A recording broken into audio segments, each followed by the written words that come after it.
அதே 2000 ருபீஸ் தரேன்னு சொல்லிட்டு எங்களை கூப்பிடுங்க, நான் வந்து பெஸ்ட்டு சர்வீஸ் பண்ணித்தரேன். மூமெண்ட் பக்கத்தில் தான் பண்ணுறோம், நியர்பை பண்ணுறாங்க அப்படின்னு சொல்லிட்டு நெய்பர் பக்கத்தில் இருக்கிற ஒரு வண்டியை கூப்பிட்டு நீங்கள் கொடுத்துட்டிங்கன்னா, நம்ம வந்து டிவியோ ஃப்ரிட்ஜோ வாஷிங் மிஷினோ ரெகுலராக வாங்க போகிறது கிடையாது, லைஃப்பில் ஒரு தடவை தான் வாங்குகிறோம்.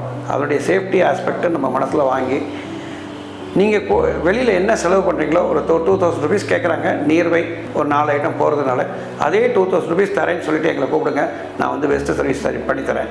காரணம் வந்து எங்கள்கிட்ட இருக்கிற ஆளுங்க, எங்கள்கிட்ட ஒர்க் பண்ணுறவங்க எல்லாருமே அதில் கை தேர்ந்தவங்க.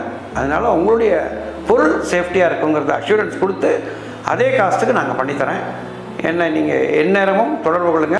ரெசிடென்ஸ் வீடு மாற்றணும், கிரகப்பிரவேசம் பண்ணிட்டு புது வீடு கட்டிட்டீங்கனாலும் என்னை கூப்பிடலாம், ஆஃபீஸ் மாற்றணும்னா என்னை கூப்பிடலாம், ஃபாரின் போகிறீங்கன்னா என்னை கூப்பிடுங்க, உடனே வந்து அதையும் பேக் பண்ணிக்கிறோம். உங்களுடைய need packing and moving service அப்படின்னாலே என் நம்பர் ஞாபகம் வரா மாதிரி நீங்கள் வச்சுக்கோங்க. டெஃபினட்டாக பெஸ்ட்டு சர்வீஸ் நான் கொடுப்பேங்கிறத அஷூரன்ஸ் கொடுக்குறேன்.